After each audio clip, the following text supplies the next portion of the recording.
See, as you can see, the more you fuck around, the more you're going to find out. And also, if you stay down here and you never fuck around, you'll never find out. Now, even though Kyrie and Luka were cooking at the same time, they ended that first quarter only up 3. And that's with the Celtics missing most of their jumpers. Now, Kyrie right here kind of falls back into a habit he had in game 1, which is taking too long to set things up. Now, pay attention to Derek White right here, as Kyrie is actually kind of looking past Pritchard to see who's going to help, because that's really who he has to beat. But right here, we're going to see the great defense by Pritchard staying with Kyrie, and as White advances for the double team. But that doesn't matter because Pritchard holds his own. And once again, this Celtics team, the real MVP has been their defense thus far. And we're continuing to see why this whole defense has been the MVP, as Keebler gets that strong ox of Drew Holiday off of him, rolling downhill. But we're going to see the dilemma that Kyrie Irving is facing right here. Look who begins to stunt in and help. You got the athletic Jaylen Brown, also another athletic forward in Tatum, and you still have that ox down low on the help.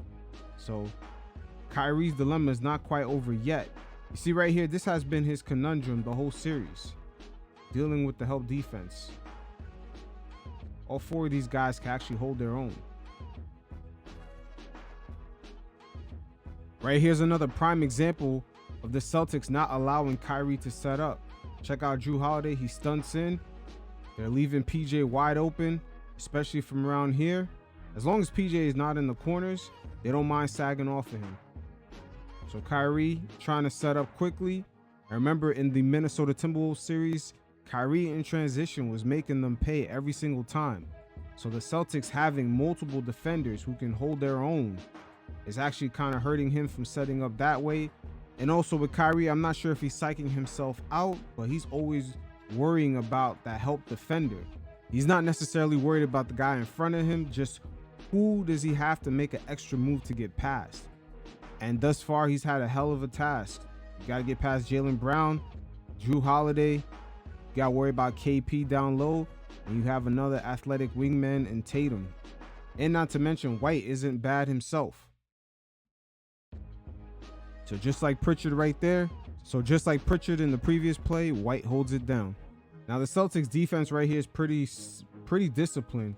As we see Lively right here, he rolls. And I believe if this was Luka right here in this position with the ball, KP would have stunted in more. They would have guarded this a lot different, but Kyrie's not necessarily known for making this pass or even attempting to make that pass.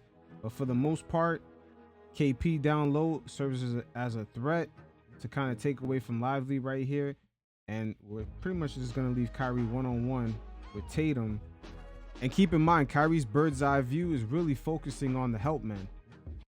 You got KP right here to block the rim. So once again, unlike the first quarter, he settles right here.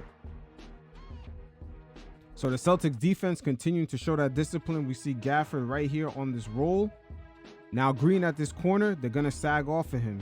This is what makes this possible for Hayward to be serving as the low man right here. And also he's one of the defenders is crowding up the lane for Kyrie to get past Drew Holiday right here. See, stunts in. Tatum is with Gafford. That already crowds up the lane, but Horford is the extra person in there for the help. And it's all made possible because Green has been off. They're not going to leave PJ in the quarter wide open because he's been killing it throughout the playoffs, especially in that OKC series. But Kyrie right here makes a tough pass to Gafford. So we're seeing the Celtics defense show different type of reactions based off of where guys are positioned at. If PJ is up top around here, they kind of sag off PJ. If he's down here in the corner, whoever's guarding him doesn't necessarily sag off. And with Green, they don't mind him leaving him open anywhere from 3 because he's been cold throughout this series. Same thing for Derrick Jones Jr. But this now allows the Celtics to crowd up the paint. If this was Luka with the ball and Gafford is rolling the way he is, the Celtics will show a lot different looks right here because Luka can make this pass with his height and just the way he kind of looks defenders off. They would have played him more close to the hip with Gafford right here.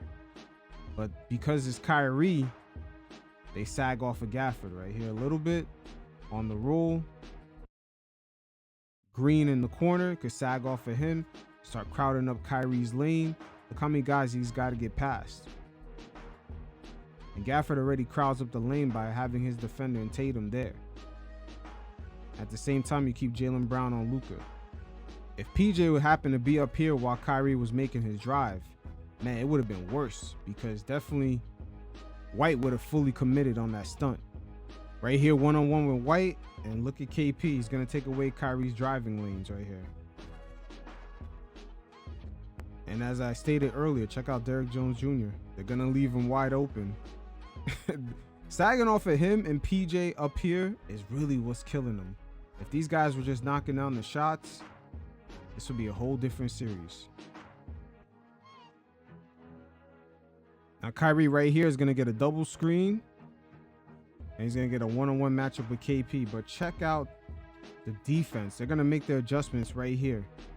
Tatum is going to stick to PJ no matter what. He may stunt in a little bit, but he's going to stick to PJ. But watch the switch. Sam, he knows where to be, because Tatum is going to stay up here and crowd up the lane. Look at that. With Kyrie. See, Kyrie's not going to be able to go nowhere, because now Brown stunts in. Sam knows to make this switch. And once again, they're going to sag off of Hardy, because he's in that area where they're not afraid of giving up shots to guys like him, PJ, and Green. And even Drew, if he wants to, or Sam, they could sag off of Green around this corner, because he's been weak with that all series long. But now with Kyrie, check out his vision. He's dealing with Tatum stunting in just a little bit. And mainly he's going to be dealing with Brown. Brown's going to make that full commitment right here. So he's going to settle right on KP. But this is how it is in the NBA playoffs. The higher up you go, they could preach all that superstar talk, but when you're dealing with a team that's high level and have all 5 guys on the floor in sync defensively, this is where that superstar talk kind of starts running into a wall. It doesn't matter if you have Michael Jordan, Kobe Bryant, Luka, James Harden. It doesn't matter who it is. You are not getting past a defense like this when all 5 guys are in sync. Now with the Mavs in this series not really getting that many attempts at the hoop from 3, they're not attempting enough threes like their usual habits all season have been. Check out where PJ's at. Check out Horford. He's going to stunt in fully and make this commitment right here. Once again, PJ wide open. As I stated before, it's always from here or here. That's what makes this contest possible. So deep into the third quarter, Kyrie continues to get different looks. Jrue Holiday completely sagged off of Jones Jr., and that allows the paint to get crowded up. Look at that. Look at Jones Jr. Man, even Horford could sag off. Look at Green. He's right in the corner. This is what the Boston Celtics want. But this is why in transition, Kyrie quickly got to bust his move and get to the rack. This is his best chance to do that. Doesn't allow that defense to set up. Now off this switch, Jrue Holiday does a great job fighting through this screen. And look at these defenders right on Kyrie. You got 3 of them.